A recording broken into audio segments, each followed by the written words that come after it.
Hiya, Kay here. Um, Welcome to Module 9.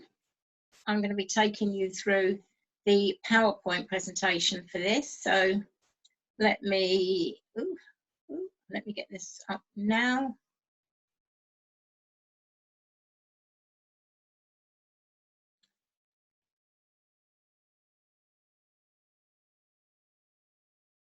So it's on a go slow.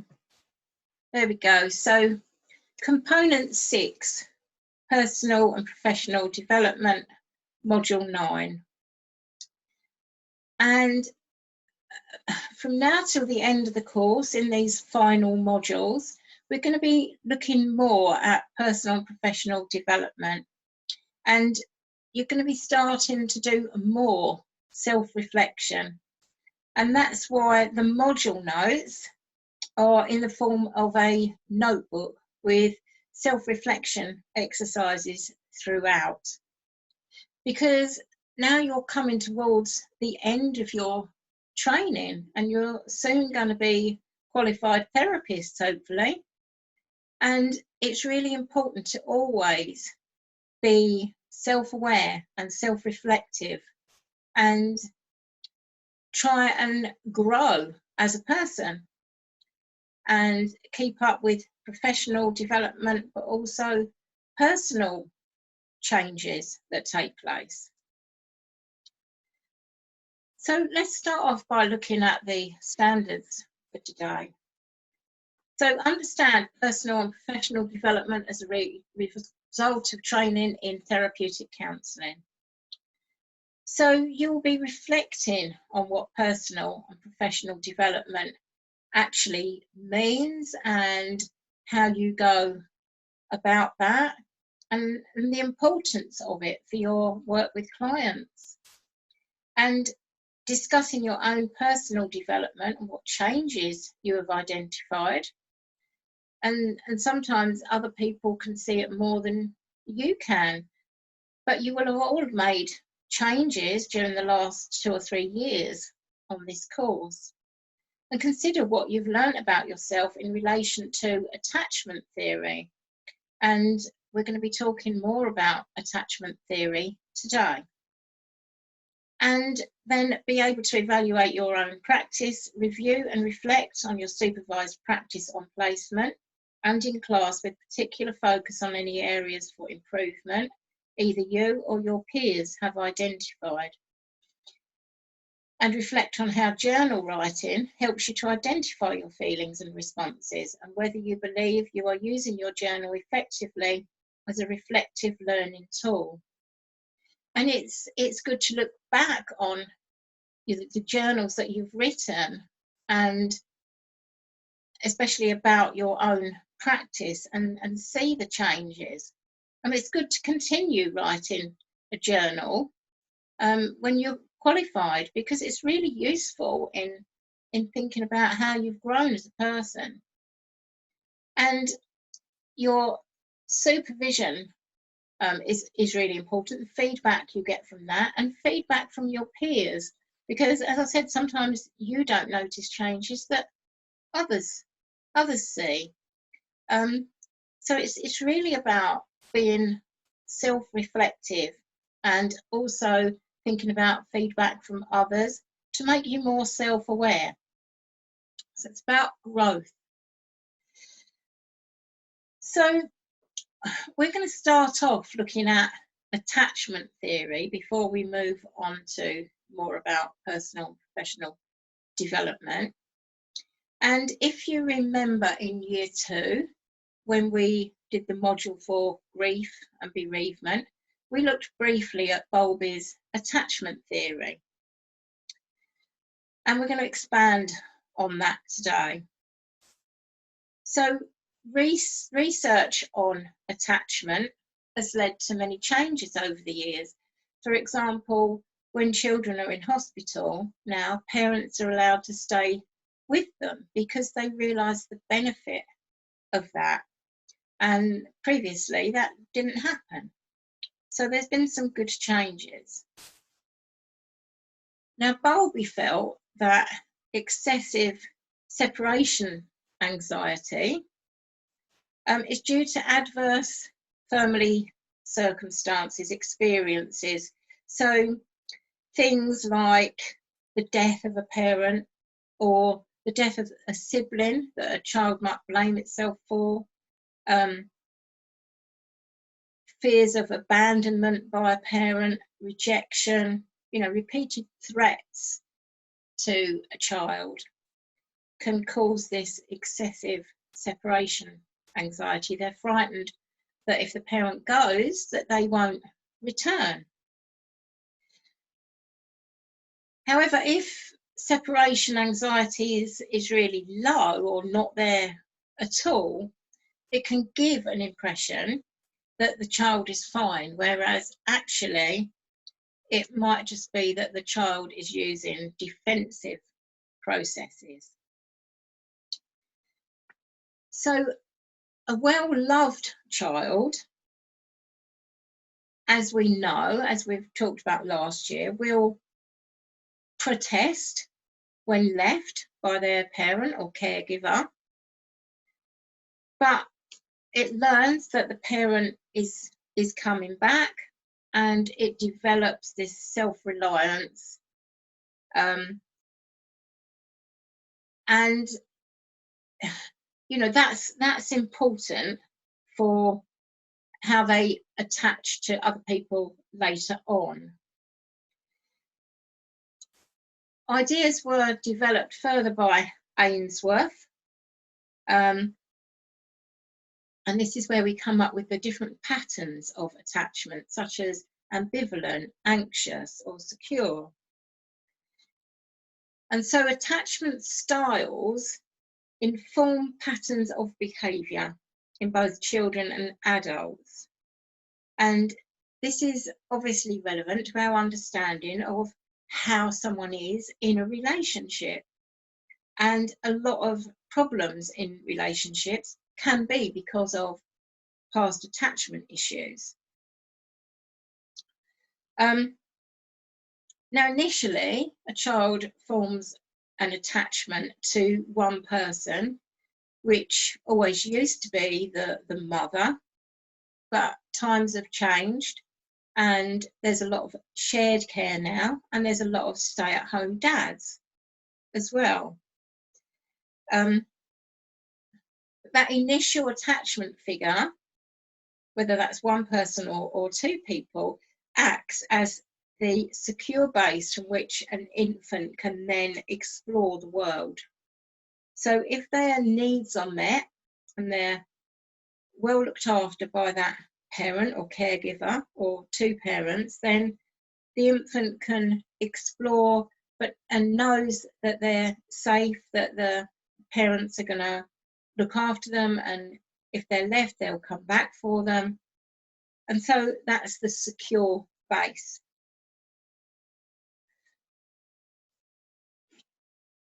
So this secure base is a prototype for positive future relationships, and it allows a child to explore the world with curiosity.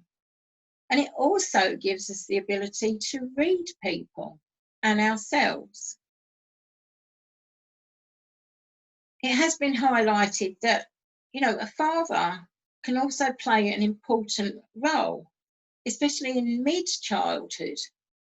And in studies, the combined mother-father scores on attachment dimensions are a better predictor of individual experiences of security and insecurity in later relationships. So it's the part that mum and dad play. They're both important. And those clients preoccupied with attachments in later life have strong correlations with rejection or insensitivity from fathers in mid-childhood. So that's something to bear in mind. And good enough fathers give support and encourage, and that you can do it attitude, that gives someone that self-belief. Another finding of attachment work is that adverse childhood experiences such as separation, neglect, or abuse can be mitigated by a reflexive function, which involves an ability to talk about the experiences.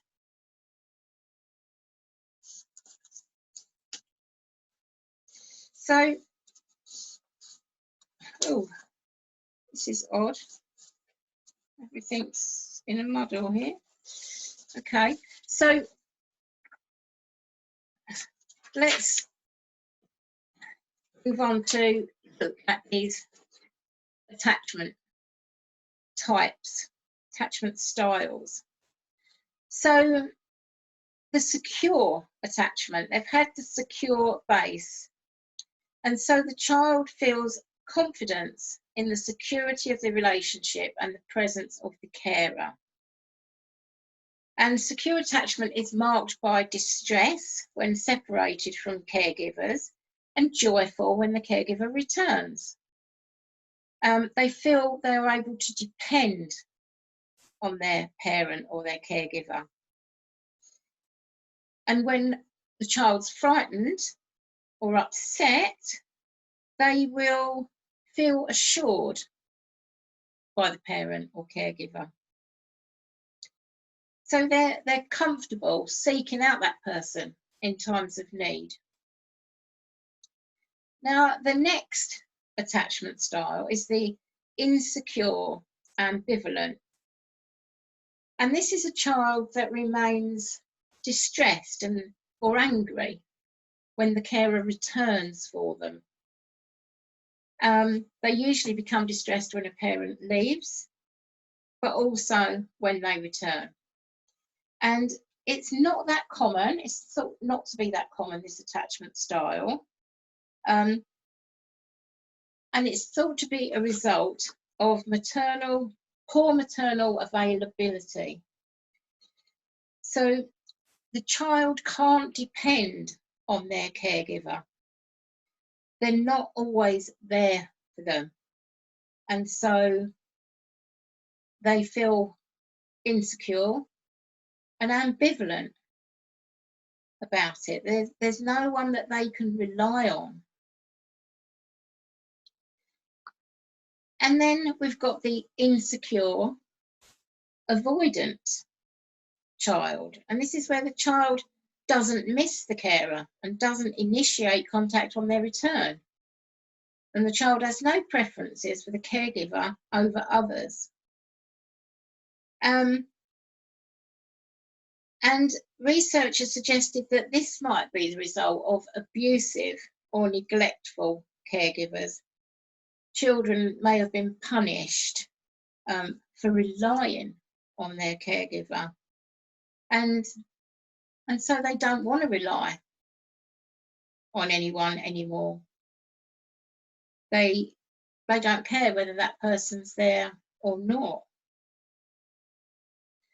And then there's the insecure disorientated, where a child can go into a freeze response on being left.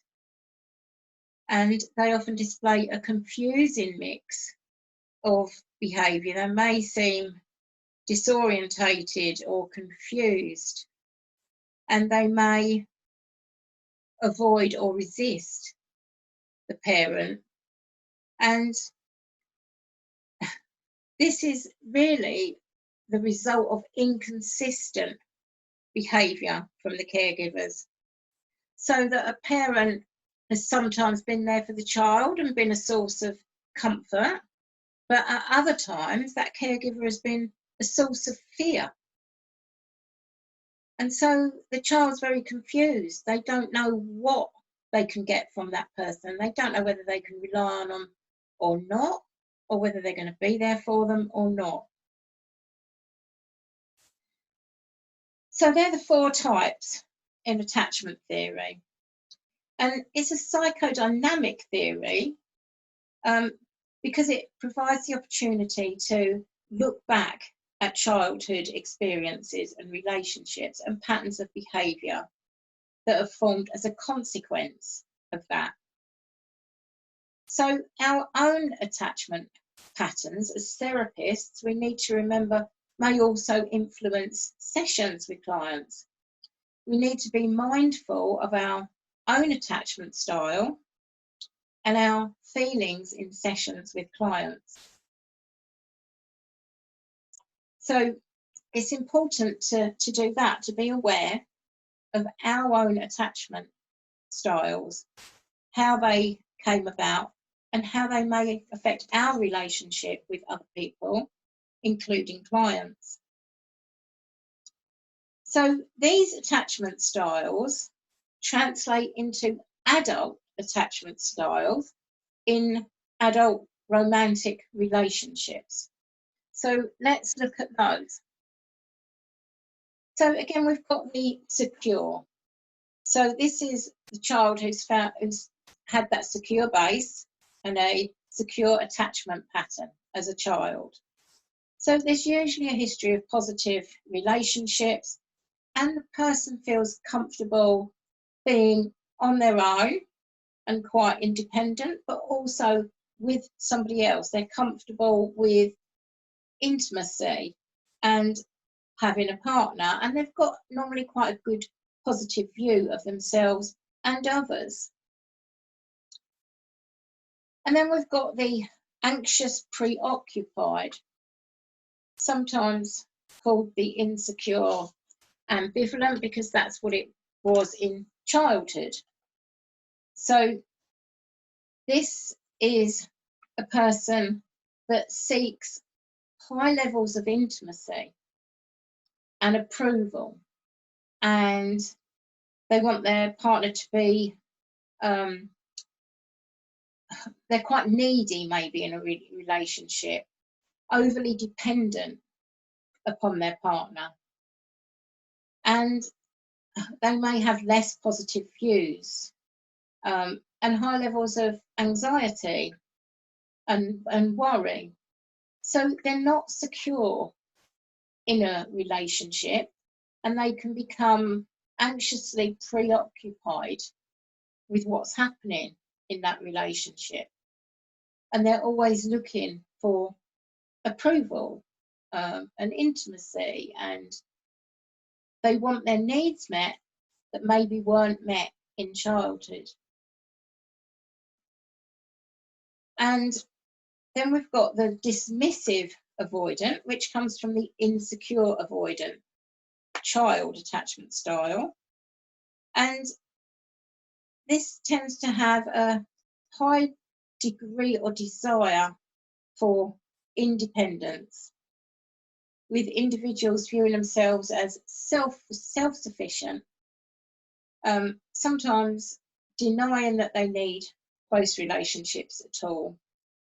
And they view partners less positively than they view themselves, and sometimes have a tendency to suppress their emotions and feelings.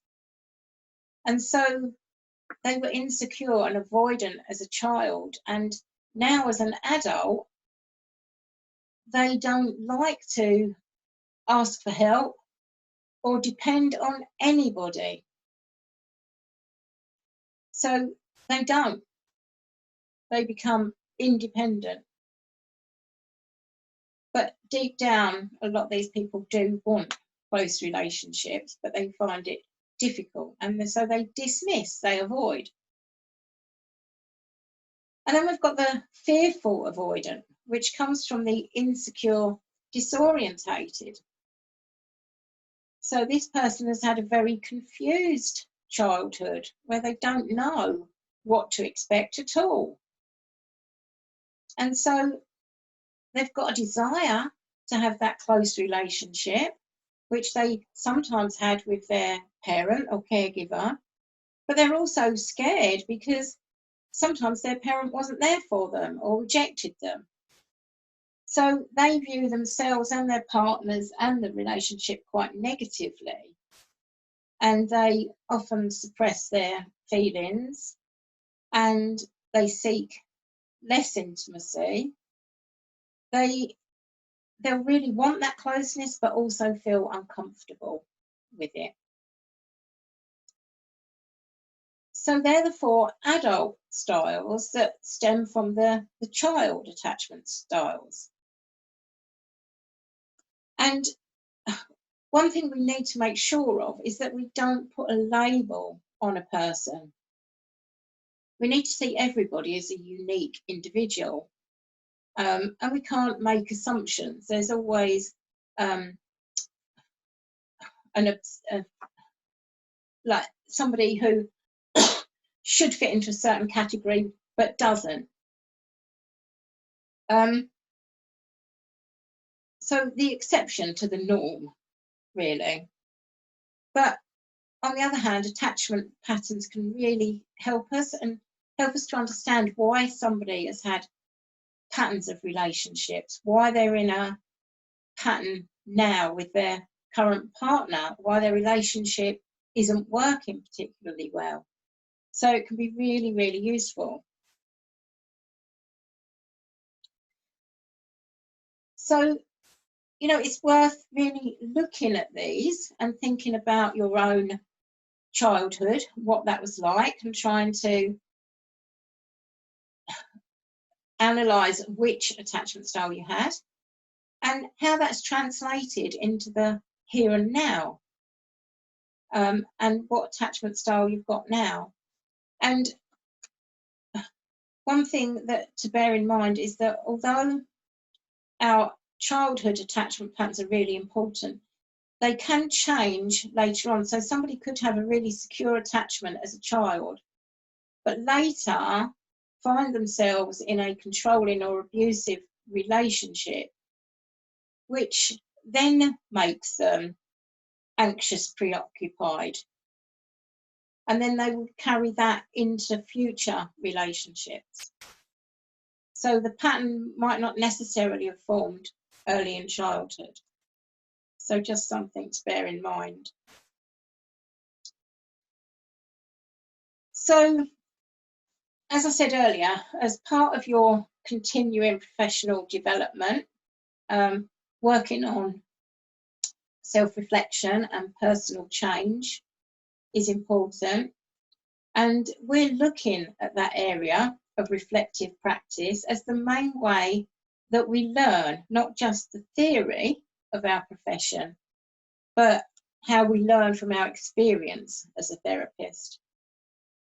If we don't learn from situations where we feel we could have had a different or more favourable outcome, then we're not growing as a therapist nor as an individual. And learning what we could have done different takes self-awareness. And it can also be difficult to admit to our lack of knowledge, lack of experience. And when you did your case studies, volunteer studies last year, in that you would have had to write about your limits and flaws, and that can be difficult for some people. But it's about self-awareness, being aware of what you could have done differently. You know, hindsight is a great thing. At the time, you might not have thought about something, but afterwards you think, oh, I could have tried that. And that's what it's about. We don't always have to get everything perfectly right, but it's about learning from our experiences. And, you know, sometimes you might be unexpectedly triggered by a client and your own feelings or emotions arise from a past event you thought you'd dealt with. A client might have a similar issue to one you worked with recently with a client where therapy didn't go well. And so that brings up feelings of that therapy not being successful and might affect your work with the new client. So again, that can trigger a reaction in you.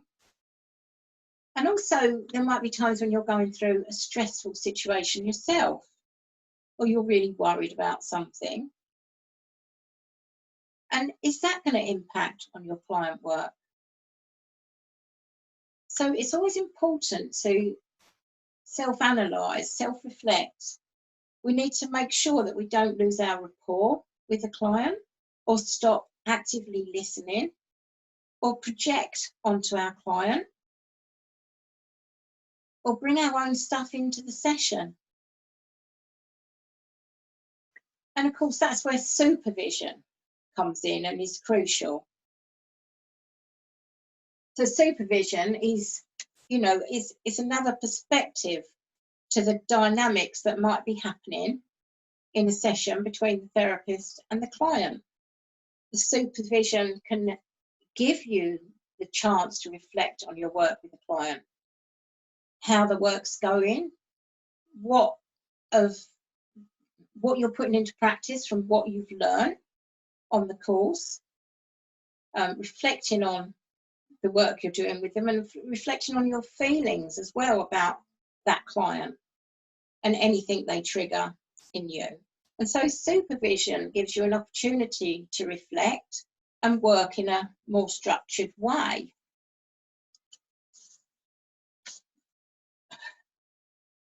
When we reflect on our experiences, it's a very powerful way of learning. And we all probably know people who don't learn from their experiences and they just carry on in them same patterns, repeating their mistakes. So all models of reflective practice are based on learning models, where learning is recognised as occurring from experience just as much as theory. And for the therapist, we don't become better the longer we practice, but we become better if we continue to learn faster than the world we operate in is changing.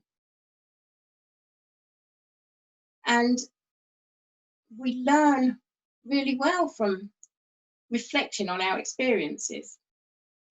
So most models of reflective practice are based on Kolb's learning cycle, which is a continuous cycle of thinking, planning, doing, and reviewing. So let's just take a quick look at that.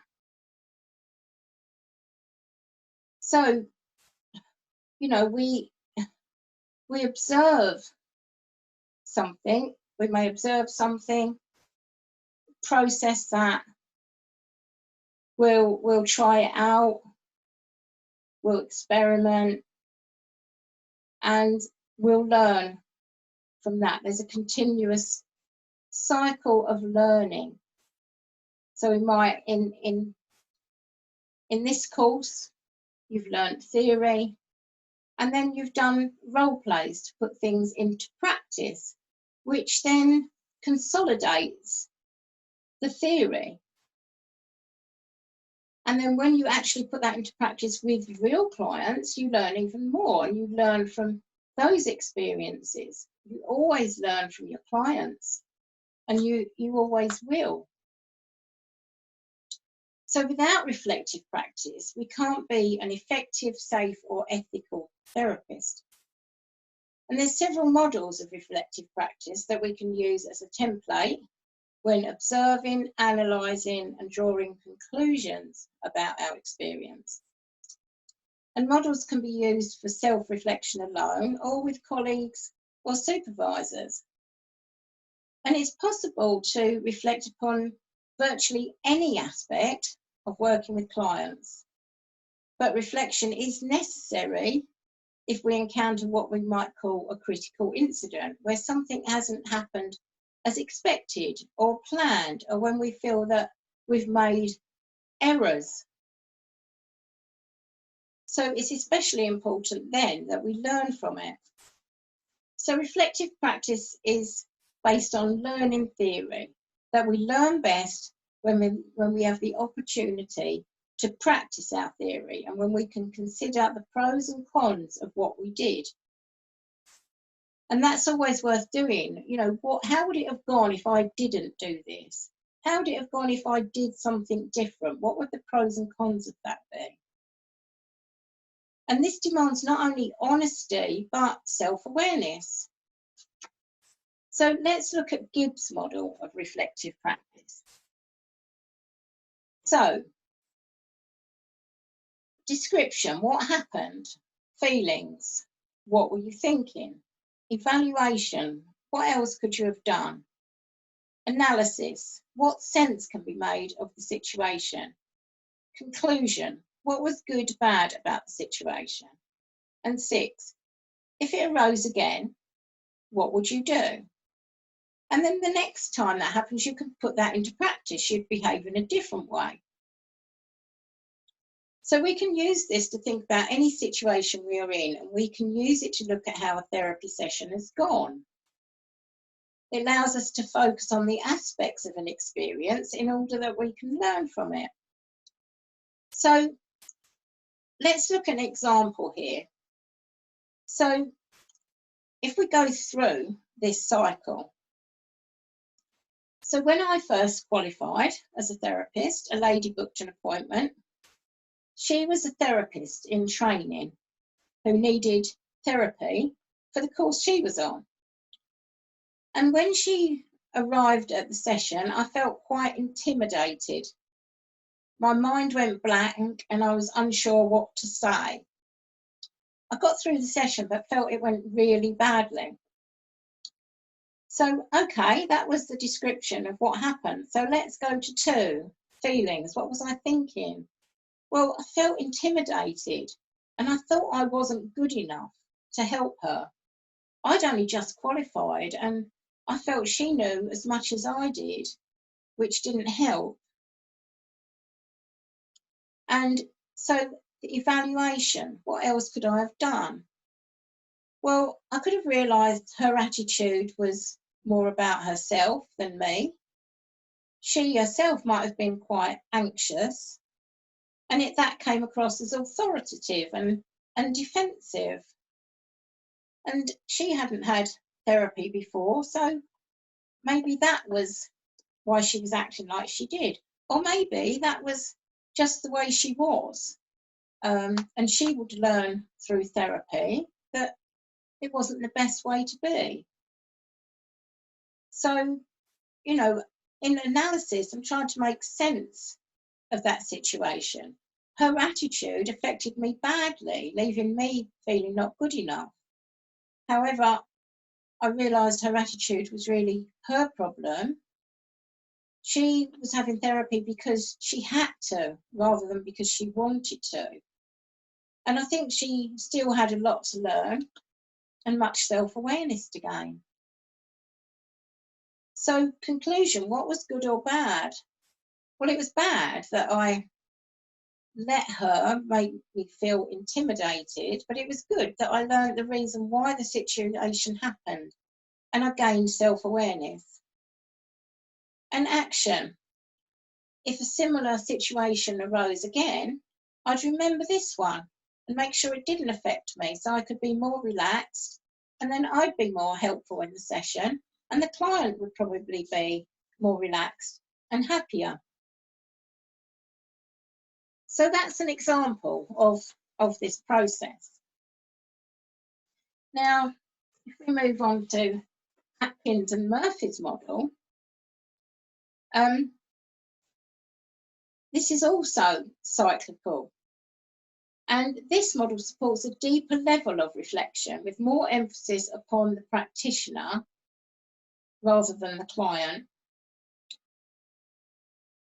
So there's, you know, an awareness of discomfort and describing what happened and the feelings and thoughts, and then analysing those feelings, challenging any assumptions, and imagining and exploring alternatives, and evaluating the relevance of knowledge and identifying any learning from it. So a similar process, but if we look at my situation again on a deeper level, so I had thoughts actually that I didn't like the client because she made me feel intimidated. I immediately felt that I didn't like her, and I had uncomfortable feelings, that awareness of feelings. I had uncomfortable feelings in my stomach and a sense of unease. And analysing those feelings, when I analysed it on a deeper level, she reminded me of a school teacher who was a bully and slapped me across the legs. And I viewed that teacher as power crazy and that she enjoyed being in a position of authority. And I'd made assumptions about my client based on this previous experience. I assumed she came across as intimidating because she was very authoritative and enjoyed a feeling of power. And these assumptions could have been totally wrong. Many people act in certain ways when they themselves are uneasy. Was I transferring my feelings or projecting my feelings onto her? So it would have probably helped if I had asked how she was feeling about coming to therapy when she didn't think she needed it. She had to attend. I didn't ask the right questions. I needed to reflect on the school teacher incident as well and deal with my own feelings around this. So it really helped me to reflect on that situation, and I identified the learning. And that again would change my reaction in the future. I learned to be more self-aware. What is going on for me in this session?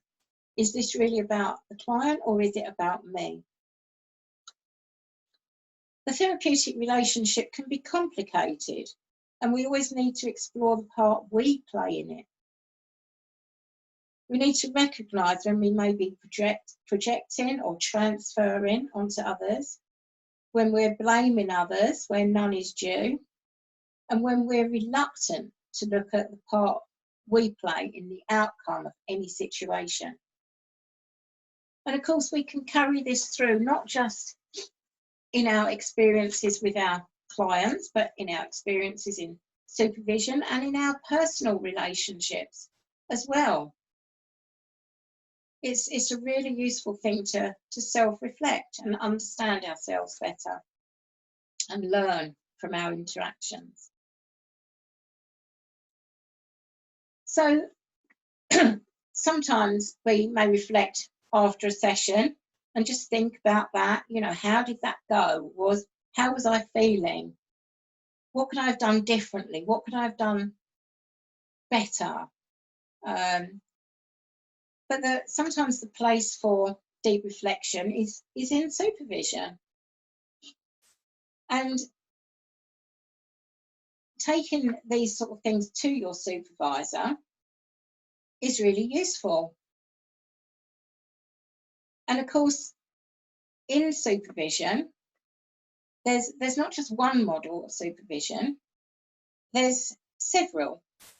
And you might work for a placement or organisation and you get your supervision for free. And your supervisor might work in certain ways. They could be a bit set in their ways. But it's also up to you thinking about what you want to take to supervision. It's not just about the work you're doing with the client and if you're doing a good enough job. It's so much more than that. So let's remind ourselves of the seven-eyed model of supervision.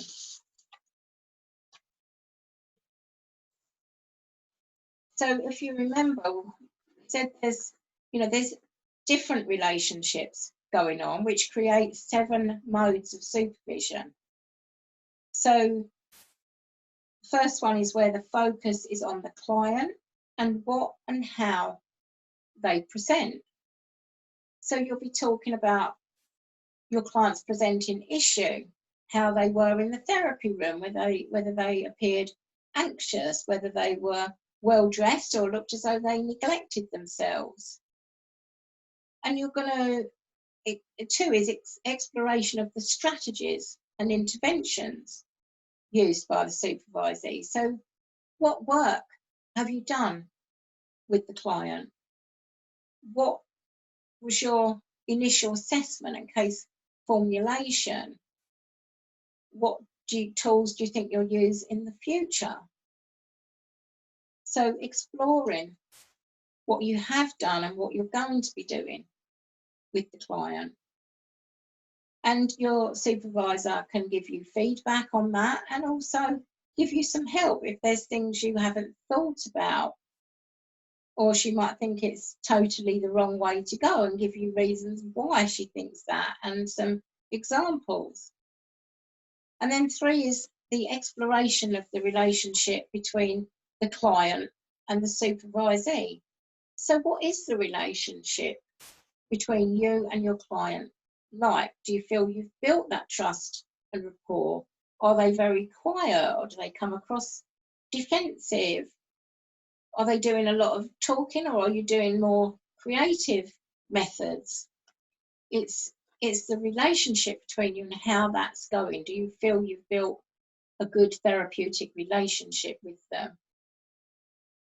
And then 4 is focus on the supervisee. So that's focusing on you and your feelings around the work. Is the client triggering you in any way? How do you feel about the work with that particular client? And how do you feel about the work in general? How are you coping with the amount of clients that you've got? Do you feel like you need more or less? What are your feelings around it? And then there's focus on the supervisory relationship. So what's it like between you and your supervisor? Do you feel comfortable with them? Have you built that trust and rapport with them? Do you feel that you can express everything that's on your mind to them, or do you hold back? Is there any transference going on or any projection? Do they remind you of anyone from the past? How does the supervisor relate to you? Are you happy with the relationship? And then 6 is the supervisor focusing on their own processes. So while all this is going on, and after the session, the supervisor will be reflecting on how that session went, if there's anything she could have done differently or better, and if there's anything that needs discussing next time you meet. And if you've triggered anything in her by discussing client work. And then there's focus on the wider context in which the work happens. And we've talked about, is there any diversity issues or ethical issues, any laws or moral dilemmas to explore in this situation? So it's looking at the wider context. And sometimes in supervision, unconscious processes within the relationship may be active, and your supervisor can help you to become aware of this. And so, supervision is so important, and it's a really good learning experience if you use it well. So it is important. Last time we discussed finding the right supervisor and having a good contract, and that's all really important. So moving forward from this point on, it's really important that you focus on your supervision and make sure you take everything you want to supervision, and that you try and become even more self-aware. You've probably all gained a lot of self-awareness over the last few years, but it's now being even more self-reflective, and continuing to grow as you move into becoming a qualified therapist. So I'm just going to stop sharing my screen with you. So that's it for this module. I hope you enjoyed it. And you're coming towards the end of the course now, module 10 next time. So thank you for listening. And as usual, when you have your session with your tutor, you'll be able to talk more about this and clarify anything you don't understand, ask questions, and put in some practice work as well. So yeah, thanks for listening, and bye for now. Bye.